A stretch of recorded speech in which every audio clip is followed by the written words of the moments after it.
The most glamorous wedding photo in Hollywood history was about to be taken, capturing Marilyn Monroe and Joe DiMaggio in a golden cage of perfection, when suddenly the Queen of Hollywood dropped her bouquet. What happened next wasn't written into any script or contract.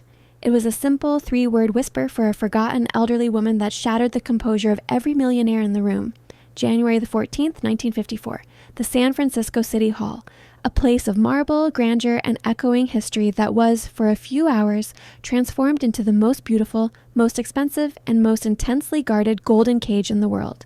This was not a wedding, it was a coronation, and the Queen, standing rigid under the oppressive, blinding lights, was silently suffocating.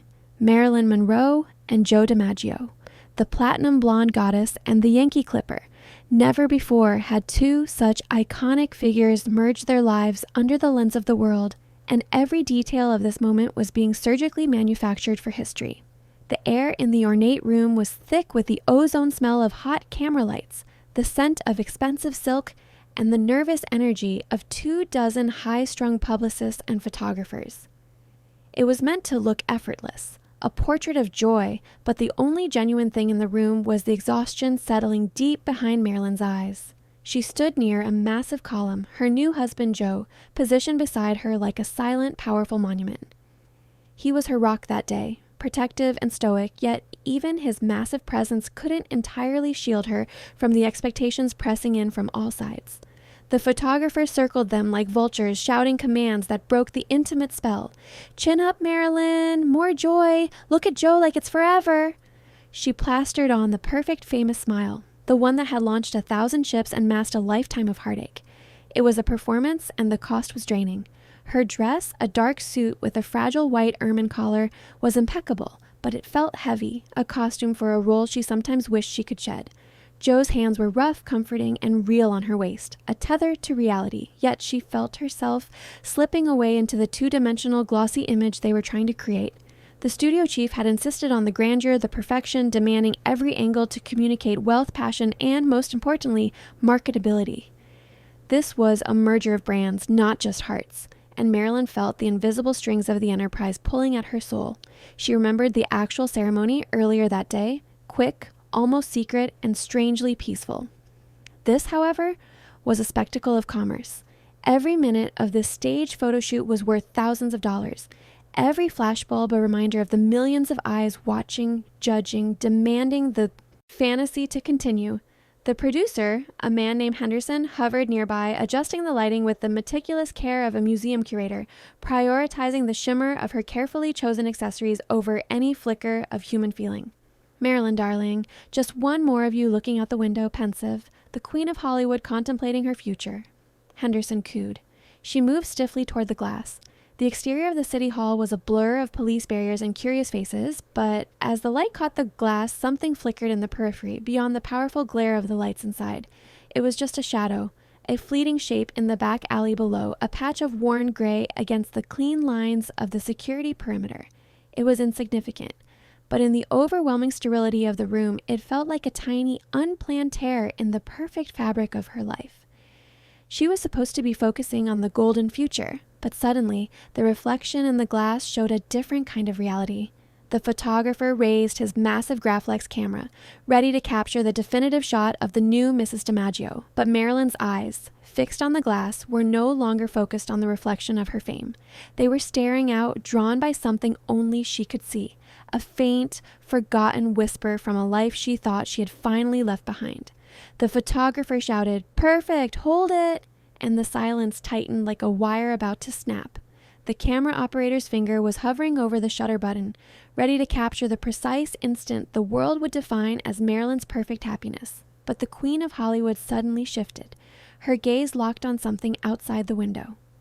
In that small, sealed-off room, where every emotion was supposed to be pre-approved and choreographed, something raw and unplanned was about to break through. The room they were using, a large administrative office on the building's upper floor, was a fortress designed to keep the world out, but the thick, arched window inadvertently offered a view of the City Hall's back service alley, a desolate strip of concrete and fire escapes. It was there, huddled against a brick wall, that the shadow Marilyn had seen resolved itself into a person, a small, very elderly woman in a worn dark coat clutching a shopping bag. She wasn't pressing against the barriers or shouting. She was simply watching the flurry of activity through a small, unguarded gap in the delivery entrance, completely still and utterly alone. To the rest of the crew, she was just a civilian who had wandered too close to the perimeter. To Marilyn, she was a sudden, chilling memory brought to life. She didn't look like a fan seeking an autograph. She looked like someone patiently waiting for a bus that might never come. Her face, framed by a threadbare scarf, carried the kind of quiet endurance that Marilyn knew intimately, the look of a person who had spent her life on the outside, looking in. The sight was a brutal, instantaneous punch through the glamour. For a split second, the lights, the diamonds, the famous Joe DiMaggio, they all vanished. Marilyn was no longer Marilyn Monroe, the sensation of the age. She was Norma Jean Mortensen, the forgotten child. That old coat, the way the woman held her shoulders, the posture of hopeful invisibility. It all triggered a painful, deep echo of the years Norma Jean spent shuffled between foster homes and institutions. She had seen that exact shade of loneliness reflected in dozens of windows when she was a little girl, always wanting to be close to something warm, something beautiful, something stable. But the reason she looked, the reason her hands started to shake, was a terrifying secret no one in that room could possibly imagine. Henderson, the producer, noticed her distraction and quickly stepped in, his voice a low, urgent hiss. "Marilyn, darling, look at Joe. Not outside. This is a moment of marital bliss, not existential dread." Joe, sensing a change in the atmosphere, placed a hand on her shoulder, his baseball intuition telling him something was deeply wrong. Marilyn, however, was seeing the woman's eyes, even from that distance. They weren't greedy or starstruck. They were simply observing, holding a detached yet profound curiosity. It was a look that communicated recognition, not of a celebrity, but of a soul. In that woman's quiet solitude, Marilyn recognized her own fragile core, the little girl who felt invisible and yearned for someone, anyone, to simply acknowledge her existence. A single tear pricked the corner of Marilyn's eye, a genuine drop of emotion that had no place in the staged fantasy. She knew with absolute certainty that she could not continue this performance until she found out who that woman was. The golden cage had just been exposed as a gilded prison, and the key was waiting down in the shadows. She took a deep, shuddering breath and prepared to do the unthinkable. If the mystery of why Marilyn Monroe risked her entire career for a shadow in an alley has you hooked, hit that subscribe button right now. Don't miss the rest of this incredible story. The air held its breath, suspended between the blinding flash of the camera and the silence that follows a sudden, profound shift in the universe. The photographer clicked the shutter, capturing what was supposed to be the definitive image of marital perfection. But the second the noise faded, Marilyn's hands dropped the fragile white bouquet. It hit the marble floor with a quiet, decisive thud, signaling a complete halt to the entire carefully constructed fantasy.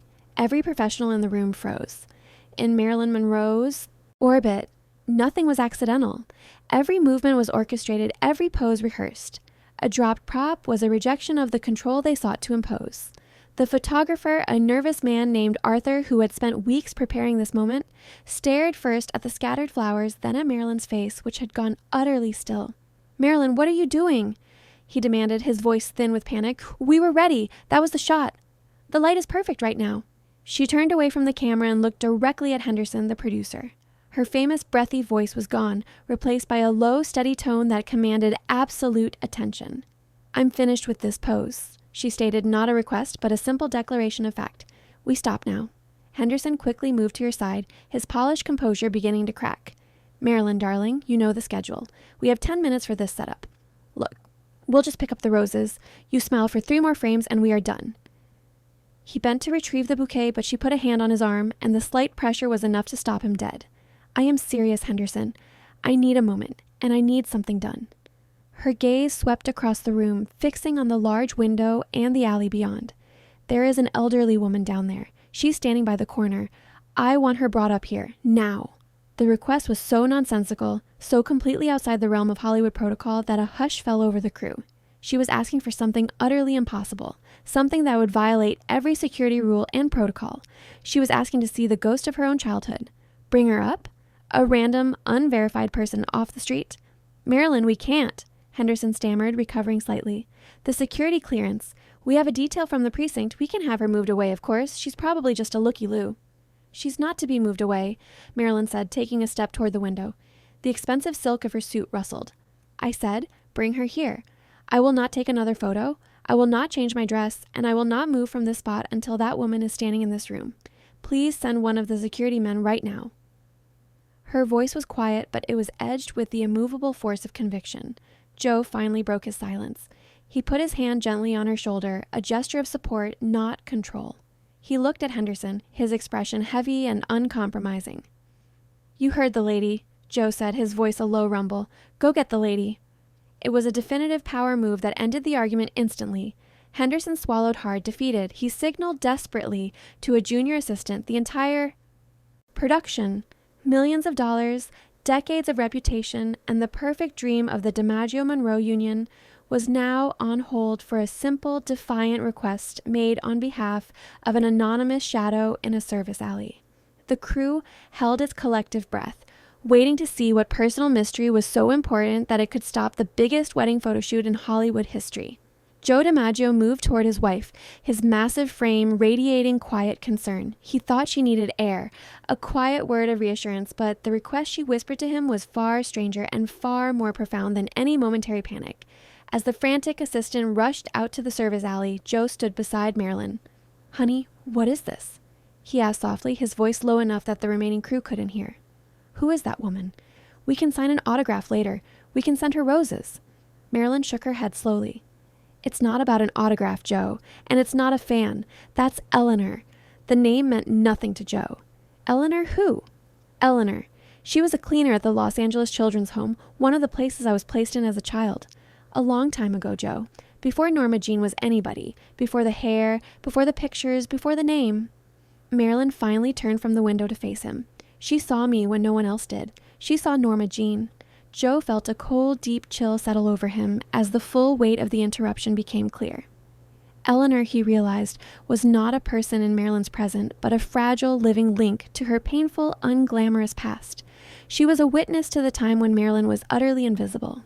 Marilyn explained that Eleanor, without ever seeking recognition, would often work extra hours scrubbing floors. But when she saw Norma Jean alone in the corner, often forgotten by the rotating cast of foster parents, Eleanor would stop. She would talk to her about the mundane beauty of the world. Eleanor was the only person who offered a consistent, non-judgmental presence in a childhood defined by sudden absence. Her request was simple, yet demanded a total overhaul of the day's events. I don't want her to meet me, Joe. I just want her to stay and watch. I want her to see this, to see Norma Jean made it to the most important day of her life. I need her to be here so it feels real. Joe looked out at the lights and the perfect marble. The room, which was supposed to be the pinnacle of their fame, suddenly felt empty and cold. He understood the profound emotional logic. Marilyn needed someone present who loved Norma Jean, not Marilyn Monroe. She needed the grounding force of a person who remembered the true starting line, a simple reminder that the girl they forgot mattered. The famous wedding, Joe realized, could not be complete without this witness to the beginning. He tightened his grip on her hand, now utterly devoted to fulfilling this strange, heartfelt plea. The photographers could wait, the glamour could wait. Eleanor was coming, and with her, the true heart of the woman he loved. As the embarrassed producer Henderson left the room to retrieve the elderly woman, Eleanor, a profound silence descended on the opulent wedding photo set. The wait was only moments, but for Marilyn, it was 20 years flashing before her eyes, demanding she remember the cold, sharp taste of loneliness. In that vacuum, Marilyn's memory, raw and painful, filled the space, giving Joe and the listening crew a glimpse into the emotional fuel driving her extraordinary command. The year was 1933. The place was an institution for children in Los Angeles. Norma Jean was 7 years old, one of the many children passed between families and foster arrangements, always feeling like a piece of baggage left out in the cold. It was her birthday, a day she had marked in the corner of a worn calendar, hoping desperately that someone would remember. No one did. That night, she cried silently into her thin blanket, wishing the day had never happened. Then there was Eleanor. Eleanor was the night cleaner, a woman who carried the burden of her own quiet life on her shoulders. She would come through the dorms after midnight, pushing a rattling bucket. She wasn't supposed to talk to the children, but Eleanor was a rule breaker when it came to compassion. She saw the little girl, huddled and shaking. Eleanor didn't say anything about the birthday. Instead, she knelt by the bed and pulled a brown paper bag from her pocket. Inside was a piece of white bread folded carefully with a thin smear of jam, a simple luxury Eleanor had saved from her own meager lunch. She pressed the bread into Norma Jean's hand. "Don't tell anyone," Eleanor whispered, her voice rough but kind. "This is a little something to make the dark a little less dark." It was a sharing of sustenance, a recognition of a child's quiet suffering. It was the purest form of human connection Norma Jean had ever known. She devoured the bread, and she remembered that moment with perfect clarity, far more vividly than any flashy premiere. Standing on the immaculate marble floor, surrounded by her success, Marilyn relayed this story to Joe in a low, broken voice. Joe, the legendary athlete, stood motionless, his heart wrenching. He finally understood the profound weight of the woman standing in the alley.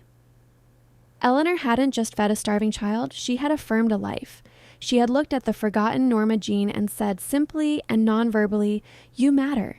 Marilyn needed Eleanor to witness her triumph not for validation, but for closure. She needed that solitary figure to see that. The 7-year-old girl who cried herself to sleep was now standing tall, draped in the symbols of success. Joe gently reached out and took his wife's hand. He realized this interruption was the essential emotional core of their wedding day, a ceremony for the soul, long overdue. The sound of shuffling outside the heavy wooden door announced the arrival of the uninvited guest. The moment of painful vulnerability was over, and the confrontation with the past was about to begin. Every person in the room held their breath, waiting for the true star of this extraordinary scene to finally enter the golden cage. The polished brass handle of the heavy door turned slowly, and every eye in the room was fixed on the gap. Into the glare of the flashbulbs and the blinding perfection of the City Hall office stepped Eleanor, the only woman in the world who had known Marilyn Monroe before the glamour became her armor. She was frail and intimidated, utterly out of place. Her worn dark coat seemed to shrink under the harsh theatrical lighting. Eleanor had the tired, resigned look of someone who expected to be reprimanded for trespassing, not ushered into the private sanctum of two of the world's biggest stars. Henderson, the producer, looked at Eleanor with obvious distaste. The rest of the crew silently judged her intrusion. But Marilyn didn't see the worn coat or the fear. She saw the bread and jam, she saw the shared silence in a dark institution, and she saw the kind eyes of the only person who had ever truly tried to comfort Norma Jean. Ignoring the protocols, ignoring Joe, ignoring the photographer's gasping warning, Marilyn moved. She rushed across the room, the silk of her wedding suit whispering against the marble floor, and she stopped directly in front of Eleanor. For a moment, neither woman spoke. The great star stood face to face with the former cleaner. Then Marilyn did the unthinkable. She reached out and pulled the bewildered woman into a tight, fierce embrace. It was the embrace of a 7-year-old finally finding safety. "Eleanor," Marilyn whispered against the woman's ear, her voice thick with emotion, shedding the breathy Hollywood persona entirely. "Oh, Eleanor, you came. Thank you." Eleanor stood rigid, overwhelmed by the sudden physical contact. When she finally found her voice, it was barely a croak. "Miss Monroe, I'm so sorry. I didn't mean to cause trouble." Marilyn pulled back just enough to look Eleanor in the eyes. "It's Norma Jean, Eleanor, just Norma Jean." She tightened her grip on the woman's fragile hands. "I told you then that one day I would make something of myself, and I needed you to see it. I needed you, of all people, to be here." The weight of those words settled over the room, instantly transforming the atmosphere from a cold commercial shoot into a deeply personal, sacred moment. Joe DiMaggio watched from a distance, a silent, powerful tear tracing a path down his cheek.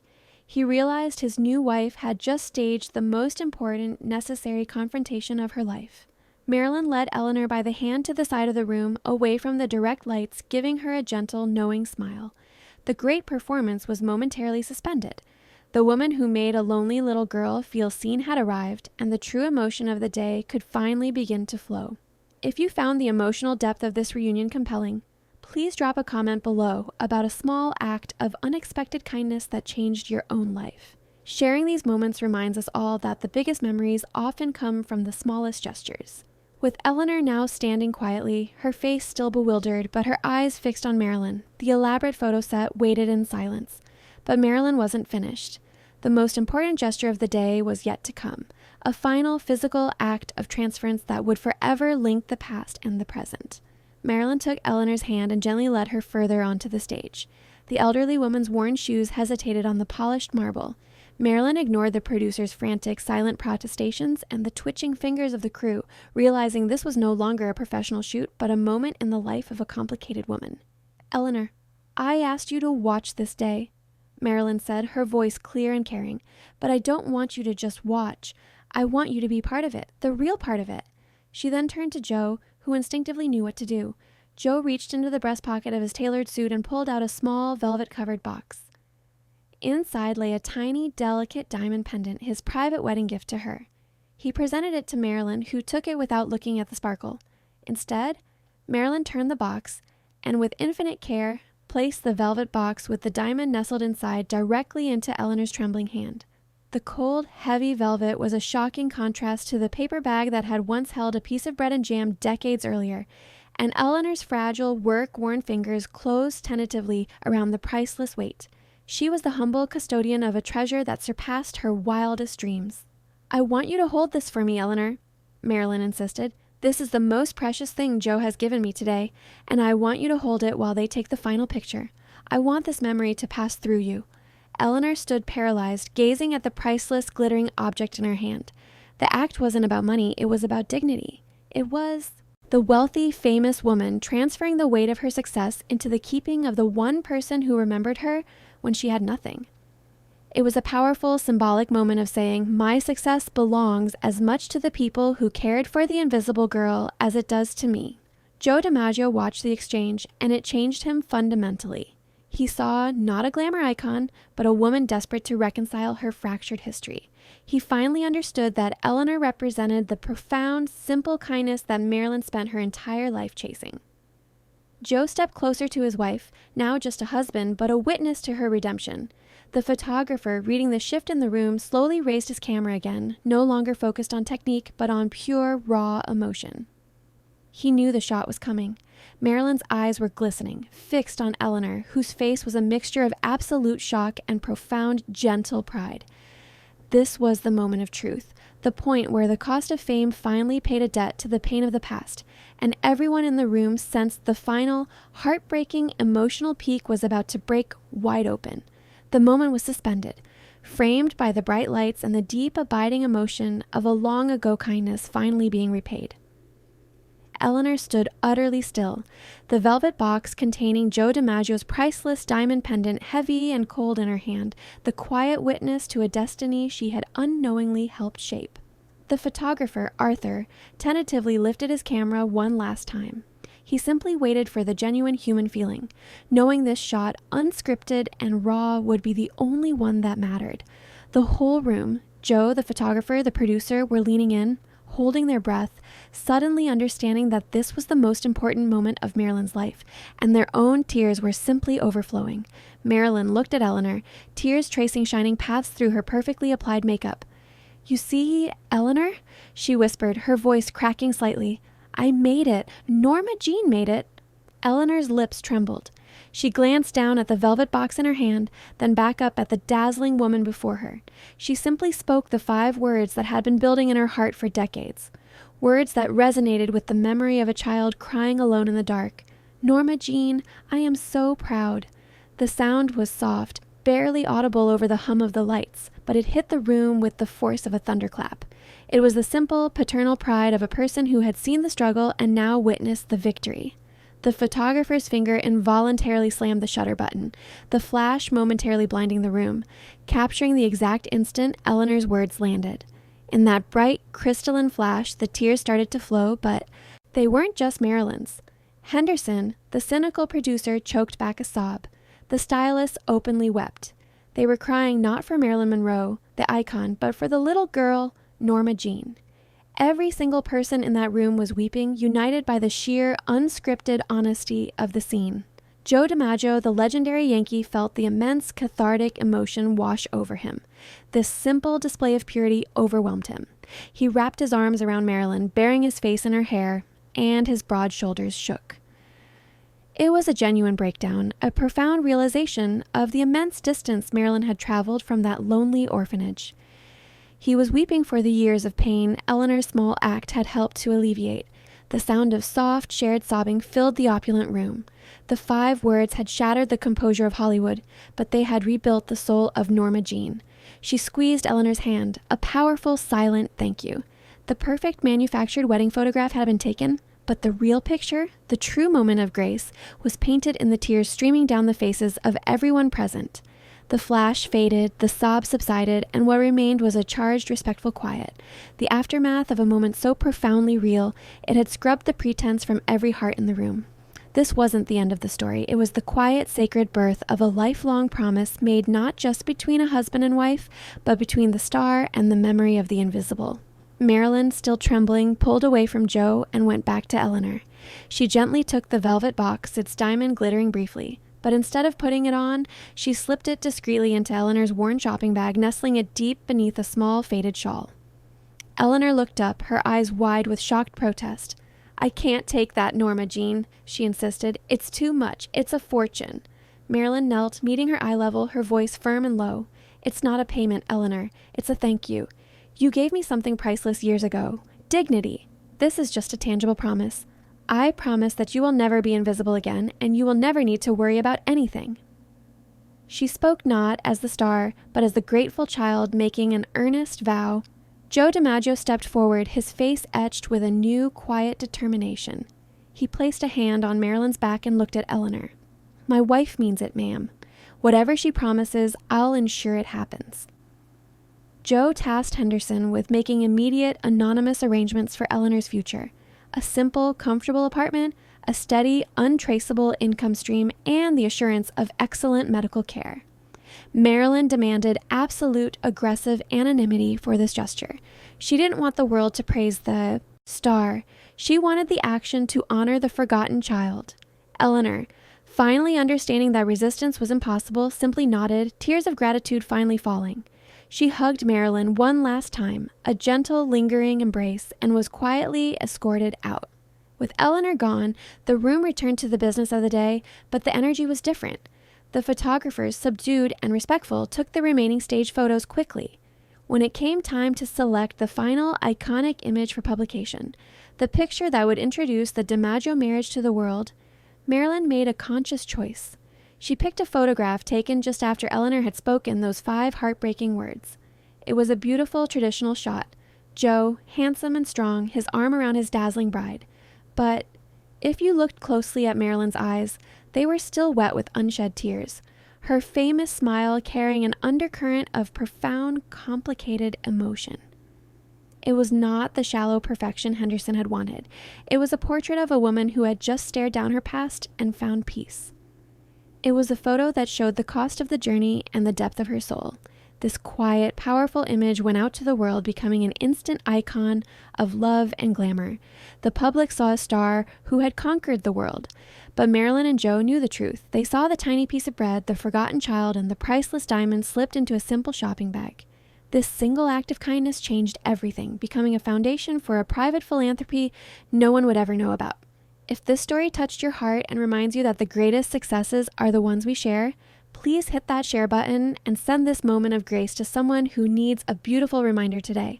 That famous wedding photograph, Marilyn, luminous in her dark suit, Joe, protective and proud, was the image that traveled the globe, instantly becoming the benchmark for Hollywood romance. Yet, what the world saw was only the surface of the moment, never realizing that the truth of the picture was contained not in the glare of fame, but in the quiet promise of a newly found dignity. Marilyn and Joe's marriage may not have lasted, but the profound promise made that day to Eleanor and to the invisible Norma Jean endured for the rest of Marilyn's short life. The secret financial support for the elderly cleaner began immediately, handled by Joe's discreet team and later managed by a private, untraceable trust. Eleanor was given a peaceful, safe place to live and never again had to worry about money. Their occasional quiet correspondence was always addressed not to Miss Monroe, but simply to Norma Jean. This single interruption fundamentally changed Marilyn's perspective on the dangerous currency of her fame. She recognized that her global spotlight could be a tool not just for achieving glamour, but for bestowing dignity. She saw that the real power of being Marilyn Monroe lay in her ability to see and elevate those who were easily overlooked. She began to focus less on the crowds and more on the individuals who seemed to carry a shadow of her own past loneliness. Joe DiMaggio became the silent guardian of this commitment. He learned that the fame he and Marilyn shared was meaningless if it wasn't used to honor the forgotten. The moment transformed him from a possessive protector of an icon into a man who understood the fragile soul behind the legend.